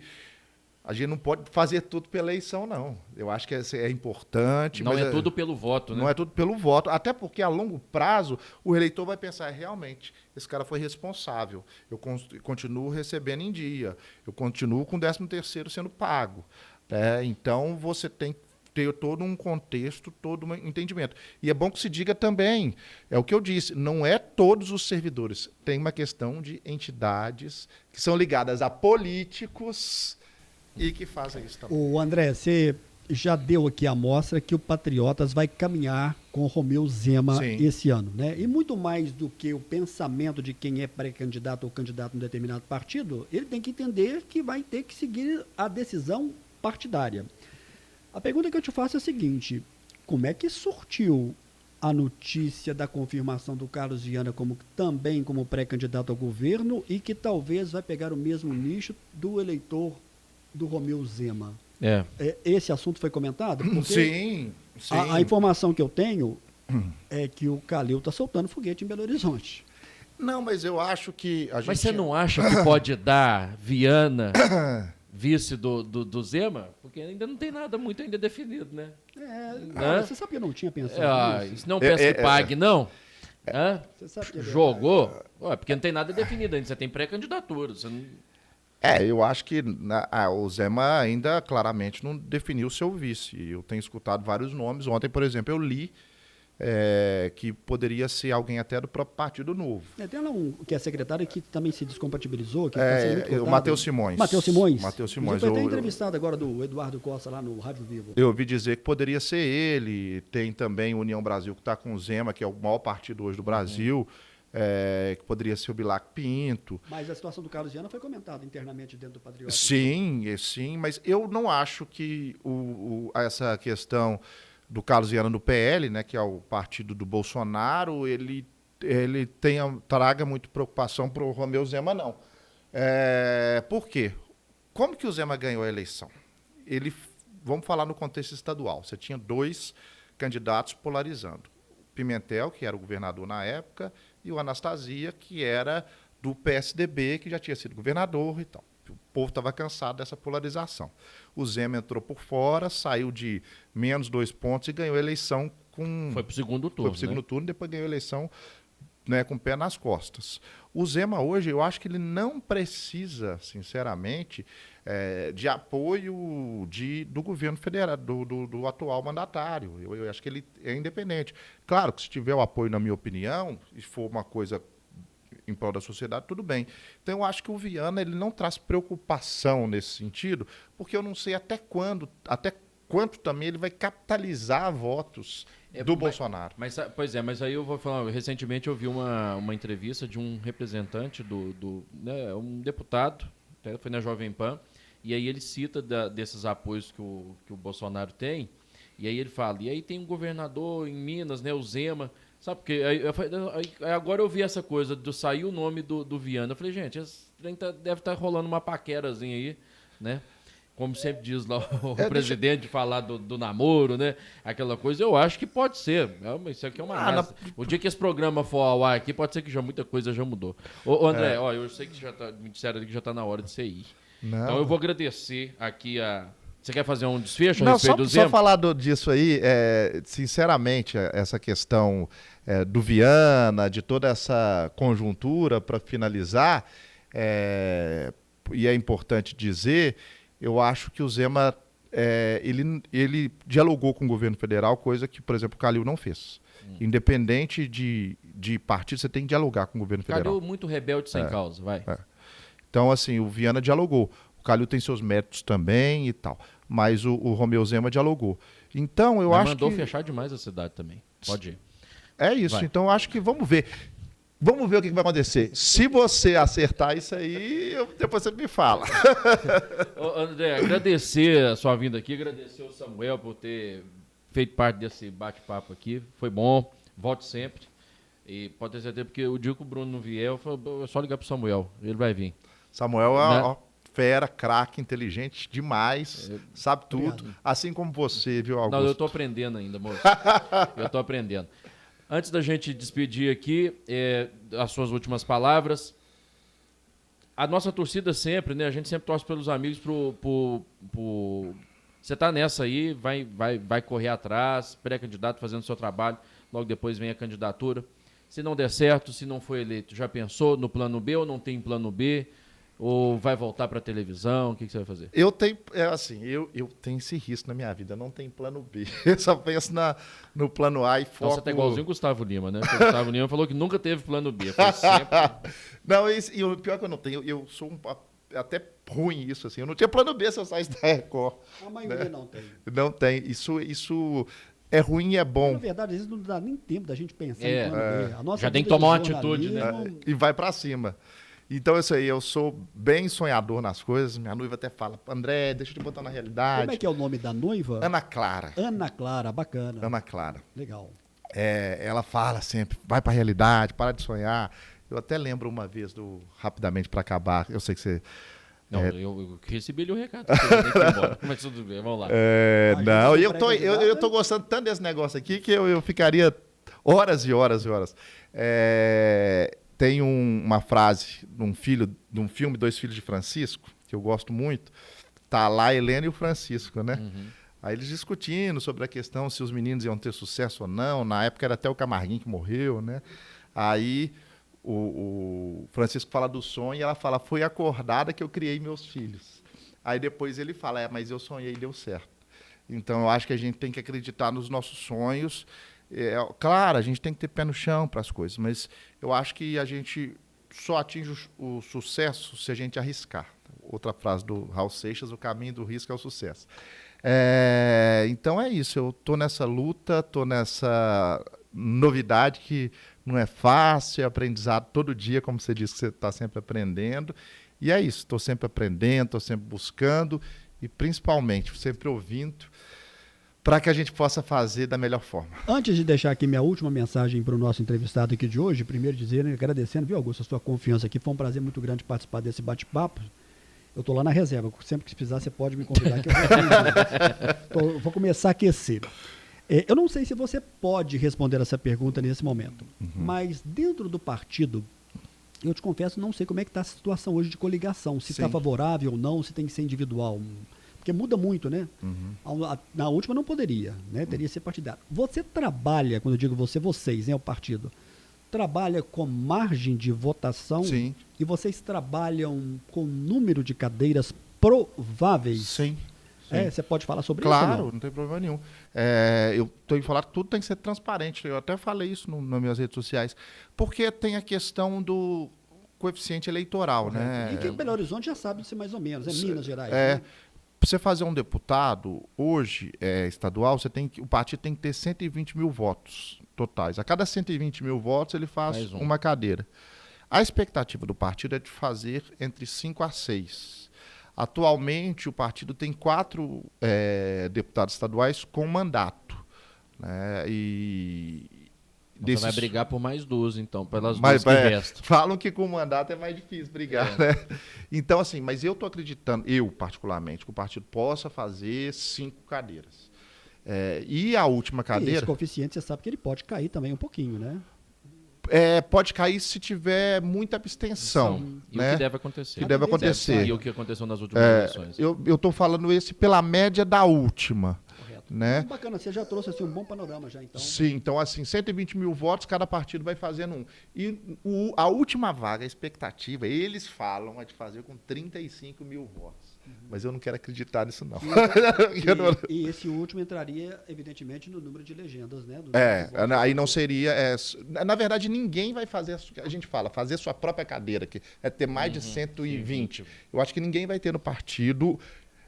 Hoje, não vejo, porque o Dorgal, que foi o que foi eleito da última eleição com mais votação, ele teve menos de 60 mil. Então, acho que todo mundo vai entrar pela legenda. Acho que ninguém vai entrar com a sua própria cadeira. Eu acho que pelo seu histórico, já finalizando a minha participação, Augusto, com a sua permissão, eu acho que você tem todo esse perfil de engajamento, de ser um pré-candidato, né? Você tem uma história de 14 anos na imprensa, né? Isso aí faz toda a diferença. E nos últimos anos, muito presente no ar, e muita identificação. E você já começa a perceber que 2022 é um ano diferente na vida do André Rocha. Sim. Já começou sendo diferente em fevereiro, vai ser muito diferente a partir do dia 2 de julho, você vai começar a sentir isso, porque você inicia uma nova vida, né? E você vai ver o resultado de que você começa a plantar agora no dia 2 de outubro. Eu gosto muito de datas, né? Eu sou muito marcado por datas. Eu tenho uma deficiência gravíssima com relação a nomes de pessoas. Eu sou terrível. Datas é grave. Eu gosto de datas, eu acho que são importantes. Então, 2022 é um ano decisivo para o André Rocha, né? Começou em fevereiro, com o seu desligamento, agora dia 2 com o seu casamento do mês 7 e com a sua eleição. Que 2022 você possa chegar no final e falar, poxa, valeu a pena. E aí depois muita tanto correria. 2, ele vai arrumar 2 filhos. Eu já tenho 2, que são 2 pugs. Que legal. A minha noiva fica doida com um, que é o Theo, que ele destruiu a casa toda. Mas boa sorte para você. Obrigado. De coração aí nessa sua caminhada. Não é fácil. Vocês vão me chamar outras vezes aqui, não? Não, sim, porque nós temos que falar muito. O André sabe muito de samba. Ele Ah, está apaixonado. E quando vier a Samba. Divinópolis, você aciona a gente aí, que a gente vai ter o maior prazer em te receber aqui, né, Augusto? Nós Sempre. temos muita gente boa daqui. O Elbert Moreira morou aqui, né, Morou Augusto? aqui, morou Ele é aqui. de Pará de Minas De Pará de também, Minas, Pará de Minas, de Pará de morou morou aqui. aqui. O Júlio- Trabalhamos, João Júlio. Júlio César Santos. Eu conheço aqui a Mariana Júlio do Milagre. Niterói, né? Júlio do Niterói. O Júlio é daqui de Pará de O Júlio- Minas. O Júlio é aqui de Divinópolis. Divinópolis. O Elvit que é Elbert de Pará Pará de Minas, o Júlio é de Divinópolis, a Marcela Mesquita, que eu conheço também, é daqui de Divinopolitano, Divinopolitana. a Mariana Milagres, A Mariana você trabalhou também, foi da Record. Vim no casamento do Júlio, aqui em Divinópolis, inclusive. Ele estava na Record naquela época quando ele casou. Tava na Record, agora ele está na Globo. É. Tá na Globo Minas. Então, espero voltar aqui muito para participar com Então você. vamos falar sobre... Deixa eu passar todo esse... Só rapidinho, você vai pro carnaval ou não? Pois é, cara. Nossa, você estava pensando sobre isso hoje. Eu queria ir pelo menos um dia no desfile da minha Mangueira, mas não sei se vai dar. É muito caro o carnaval. É um apaixonado pelo samba. Você Bom, gosta? Já desfilou ou não? Não, né? Já desfilei, vou todo ano passar por cá. Isso aí, todos os sambas enredos. Depois eu vou contar para vocês. Que legal, hein? Nós vamos deixar o assunto de política para depois. Deixa eu passar a política, você volta pra gente falar de música e samba. É isso. Gostou aí? Segue as redes sociais do André Rocha, tá lá no Instagram. Samuel, seu Instagram.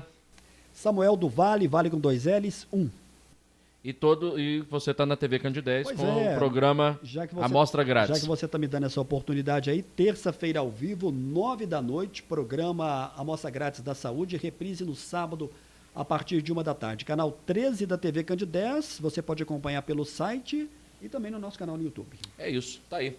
Pode prosear. Aqui, meu amigo, a conversa vai longe. Não esquece, não. Escreve aí, ative o sininho, fique com a gente. Até o nosso próximo encontro. O Bruno, você vai estar no nosso... Não sei. Não sei não, eu acho que não vamos fazer a reunião do conselho, viu, Cris? Vingança.